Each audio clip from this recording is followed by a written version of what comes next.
Vous transpirez à grosses gouttes. Vous avez mal au dos. Vous venez de passer tout le week-end à retourner la terre de votre potager pour qu'elle soit bien propre. Et pourtant, je dois vous annoncer une nouvelle choquante. En croyant nettoyer votre jardin, vous venez tout juste de planter des milliers de mauvaises herbes. Oui, vous avez bien entendu. Et si je vous disais que l'outil le plus dangereux pour votre potager est cette bonne vieille bêche que votre grand-père vous a conseillé d'utiliser? Dans cette vidéo, nous allons découvrir un secret qui va non seulement sauver votre dos, mais aussi transformer totalement votre façon de cultiver. Vous allez apprendre pourquoi les jardiniers les plus paresseux ont souvent les plus beaux potagers. Je suis sûre que beaucoup d'entre vous vont être fâchés d'entendre que leurs efforts ne servent à rien. Alors, êtes-vous prêt à remettre en question tout ce que vous pensiez savoir sur la Terre? Dites-moi d'ailleurs en commentaire si vous êtes un adepte de la bêche ou si vous l'avez déjà abandonnée. Pour comprendre cette erreur monumentale, il faut remonter un peu dans le temps.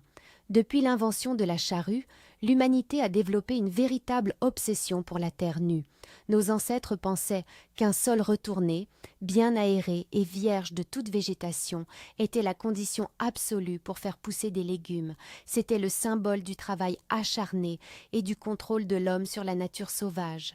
La tradition s'est transmise de génération en génération.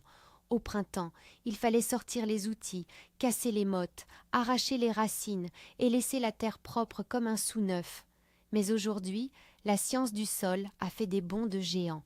Les biologistes ont regardé de plus près ce qui se passait sous nos pieds. Et ce qu'ils ont découvert bouleverse complètement nos vieilles croyances agricoles. Le sol n'est pas un simple support inerte qu'il faut mélanger comme de la pâte à gâteau. C'est un organisme vivant, extrêmement complexe, qui possède ses propres règles de survie.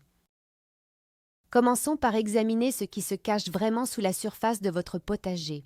Imaginez votre sol comme une immense banque secrète, mais au lieu de contenir de l'argent, elle est remplie de graines. Les scientifiques appellent cela la banque de graines du sol. Sur un seul mètre carré de votre jardin, il peut y avoir des dizaines de milliers de graines de mauvaises herbes endormies. Elles sont là, enfouies à plusieurs centimètres de profondeur, plongeant dans un sommeil profond. Certaines de ces graines peuvent survivre ainsi pendant 50 ans, voire un siècle, en attendant patiemment leur heure. Tant qu'elles restent dans l'obscurité totale et sous la pression de la terre, elles ne bougent pas. C'est là que réside le drame. Quand vous prenez votre bêche et que vous retournez une motte de terre, vous prenez ces graines enfouies et vous les remontez directement à la surface. Vous agissez exactement comme un semeur géant, distribuant généreusement ces indésirables partout sur votre belle parcelle. C'est l'illustration parfaite de l'expression se tirer une balle dans le pied. Vous vouliez vous débarrasser des herbes de l'année dernière, mais en réalité, vous venez de réveiller la génération qui dormait paisiblement depuis 10 ans. Mais que se passe-t-il exactement au moment où la Terre est retournée? C'est le mécanisme de déclenchement qui est fascinant. Les graines de nombreuses herbes sauvages sont équipées de capteurs de lumière ultra sensibles. Un simple flash lumineux d'une fraction de seconde au moment où la motte de terre bascule suffit pour déclencher la germination. C'est comme si ces graines étaient des vampires inversés. Au lieu de fuir la lumière, elles en ont besoin pour revivre.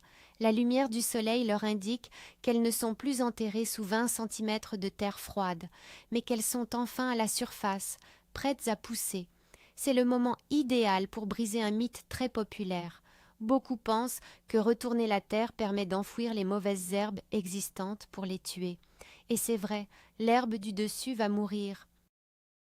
Mais pour chaque plante que vous tuez en l'enterrant, vous réveillez 100 nouvelles graines qui attendaient leur tour en bas. C'est une guerre sans fin. Vous créez vous-même le problème que vous essayerez de résoudre le mois suivant avec votre binette. Il y a un autre désastre invisible qui se produit lorsque vous bêchez. Imaginez la Terre comme une métropole microscopique bouillonnante de vie. Il y a des autoroutes créées par les vers de terre, des réseaux de communication tissés par des champignons très fins appelés mycorhizes, et des quartiers entiers habités par des bactéries utiles. Toute cette petite société travaille gratuitement pour nourrir vos futurs légumes. Quand vous enfoncez une lame de métal dans le sol et que vous retournez le tout, c'est l'équivalent d'un tremblement de terre de magnitude 10 pour cette ville invisible. C'est comme si un monstre géant venait arracher les immeubles et écraser les routes. Le réseau de champignons qui aide les plantes à trouver de l'eau est totalement déchiré. Les vers de terre, qui sont les meilleurs laboureurs naturels, sont coupés en deux ou exposés aux oiseaux. En détruisant cette structure naturelle, vous rendez votre sol dépendant des engrais chimiques, car vous avez tué les ouvriers qui fabriquaient la nourriture naturelle. Un sol travaillé mécaniquement est un sol malade qui a perdu ses défenses naturelles contre les parasites et les maladies. Voyons maintenant un autre effet catastrophique du retournement du sol. C'est l'évaporation accélérée et la création d'une croûte dure en surface. La nature déteste être nue. Dans une forêt ou une prairie, le sol est toujours recouvert par des feuilles mortes ou de l'herbe.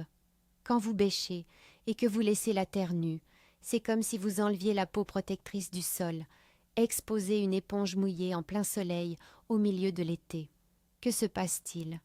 Elle devient dure comme de la pierre en quelques heures. C'est exactement ce qui arrive à votre potager. L'humidité s'évapore à une vitesse folle. De plus, à la première grosse pluie, les gouttes d'eau vont frapper violemment cette terre sans protection. Cela crée une croûte imperméable qu'on appelle la battance. Ensuite, l'eau ne pénètre plus, elle ruisselle, emportant avec elle la terre la plus riche de votre jardin. Vous vous retrouvez donc avec un sol sec, dur comme du béton, et vous allez devoir passer vos soirées à l'arroser abondamment pour essayer de compenser cette erreur. Alors, quelle est la solution miracle si on ne doit plus utiliser la bêche ? C'est la révolution du jardinage sans travail du sol, aussi appelé le maraîchage sur sol vivant. Le concept est d'une simplicité enfantine. Au lieu de retourner la terre pour la préparer, nous allons construire par-dessus. Imaginez que vous préparez des lasagnes dans votre cuisine. Vous ne mélangez pas tous les ingrédients avec un mixeur.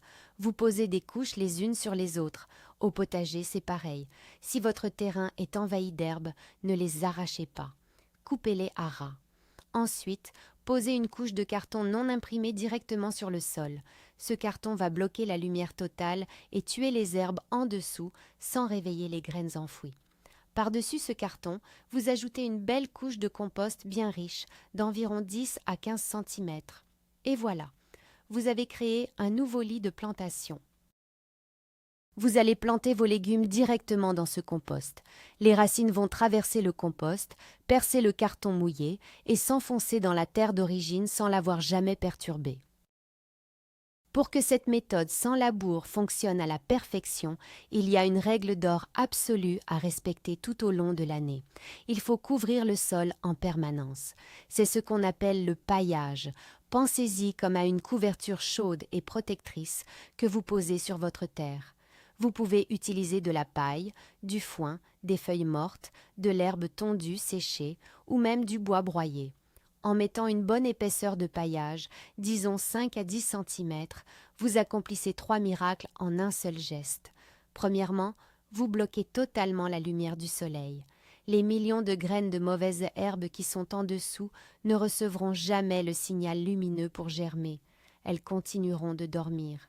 Deuxièmement, cette couverture agit comme un parasol en été, gardant la terre humide et fraîche, ce qui va réduire vos besoins en arrosage de plus de la moitié.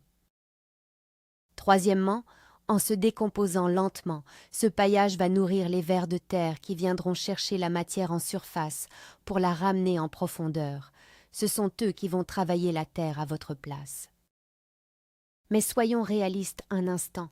Même avec la meilleure volonté du monde, la nature est tenace. Que faire quand une mauvaise herbe réussit quand même à percer votre paillage et pointe le bout de son nez ? La réaction classique serait d'attraper la plante, de tirer dessus de toutes ses forces pour arracher toute la racine. Et c'est là qu'il ne faut pas craquer. Si vous arrachez une grosse racine, vous allez extraire une grosse motte de terre avec elle. Et devinez ce qu'il y a dans cette motte ? De nouvelles graines qui vont voir la lumière. L'astuce secrète ici est de trancher, pas d'arracher. Prenez un petit couteau ou une binette bien aiguisée et coupez la mauvaise herbe juste 1 centimètre sous la surface de la terre. Pensez à un monstre à plusieurs têtes. Si vous lui coupez la tête sans toucher à sa caverne souterraine, la racine finira par s'épuiser et mourir dans le sol. Elle se décomposera sur place, créant des petits canaux d'air utiles sans jamais ramener de nouvelles graines à la surface. C'est une méthode chirurgicale, rapide et qui ne perturbe absolument pas la structure de votre jardin. Si vous adoptez cette philosophie, les bénéfices sur le long terme sont tout simplement incroyables. La première année, vous allez observer un changement radical, mais c'est au bout de la 3e ou de la 4e année que la vraie magie opère. En arrêtant d'enfouir de la matière verte et de remonter des graines, la pression des herbes indésirables va chuter de manière spectaculaire. Le temps que vous passiez à désherber à genoux le dimanche matin va se transformer en temps passé à récolter ou simplement à admirer votre jardin avec un bon café. C'est un peu comme les intérêts composés sur un compte en banque. Chaque année, sans retourner la terre, enrichit votre sol un peu plus. La terre devient souple, noire, grumeleuse et sent bon le sous-bois. Vos légumes développeront des racines plus profondes et seront plus résistants aux maladies et aux sécheresses. Vous passez du statut de guerrier qui combat la nature au statut de partenaire qui guide la nature. Le jardinage paresseux n'est pas un défaut, c'est la preuve d'une intelligence écologique supérieure. Voilà, le grand secret est dévoilé.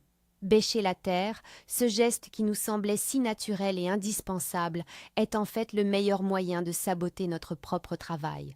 Nous avons vu que retourner le sol réveille des milliers de graines endormies, détruit les maisons des champignons et des vers de terre, et dessèche notre potager.